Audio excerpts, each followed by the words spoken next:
Justice Coalition. I was born in Boston and I love the city I am from. I love the fact that it is commuter friendly, the people are nice and have a sense of community and have pride in where they came from. It is a city that I feel like you can never get tired of because even though you think you know everything, something new pops up. Boston is growing and changing and is a place I love. But if we want to continue to have the Boston that we love, we must divest our money from fossil fuel corporations. One time I was driving in a car with my cousin and we were behind a bus. It was expelling so much smoke that I thought it was on fire, until my cousin reassured me that the bus probably had just been turned on and needed to run for a while. I was shocked and wondered if this is how every bus is, and we have nearly 1,000 buses running around the city. What damage could this be doing to me, my community, and my family? In September of 2018, I joined the BSAC Environmental Justice Subcommittee. I never thought that I would be involved in environmental justice, but after seeing the impacts pollution and climate change have and how it does not just affect the environment, but there are bigger things in play, such as institutionalized racism, I just knew that I had to be involved, especially as a youth, because a lot of older people are neglecting this issue because they feel like it won't impact them, but it will impact me and I have to make a change. I recently learned that a lot of these diseases, such as asthma, can come from living in a bad environment.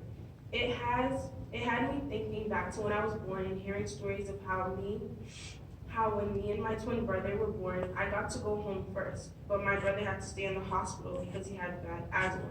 But thankfully now he's okay and barely has any problem with his asthma. It makes me think what changed, and I strongly believe it was our environment. When we were in my mom's stomach and when we were born, we were living in Roxbury. According to the health report, children in Roxbury have higher rates of asthma than most neighborhoods in Boston. It is one of the most heavily polluted areas in Boston. Then we moved and he got better and he rarely has any respiratory issues. And since starting my work in environmental justice, I have heard so many stories like mine relating to sickness caused by a polluted environment.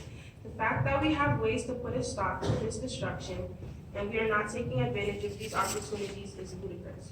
You are giving money to companies that are ruining our future, my future, and slowly killing us all. It is a shame that nowadays you have to dig deep to figure out what is a good neighborhood when wanting to find a home and start a family. Back in the day, people used to look at if a neighborhood had good schools and was safe in terms of like violence. But now, when you think of safe, you have to think, is the environment where I live or send my child to school toxic or hazardous? And it really breaks my heart because those with money will always be okay because they have money to get the resources to save themselves. But it's the minorities that will suffer because they don't have access to the latest technology, resources, and things like that. It is time for the city of Boston to step up and fight for our people because the change that we want to see become the change that we want to see instead of talking about it. This is my future and we must divest from fossil fuel corporations because I want to live a long life. I don't want my kids to suffer. I don't want to see my city flood due to melting ice caps. I don't want to come back and see my home gone when there are things we can do now. Things like this, we can change. We must divest and stop allowing these companies to play us as fools. These companies use our investments as a way to keep momentum. If we take away the source, the company cannot move. Instead of putting money into these harmful things, we could put it towards something that's more beneficial to the environment. So, city councilors and all listening today, I want to say that this is a big opportunity for Boston to step up and lead a movement that's gonna go with or without us. But seizing this moment would be critical, and we need to take it serious. The future may be in your hands, but it's our lives. Please don't throw it away. Thank you for your time.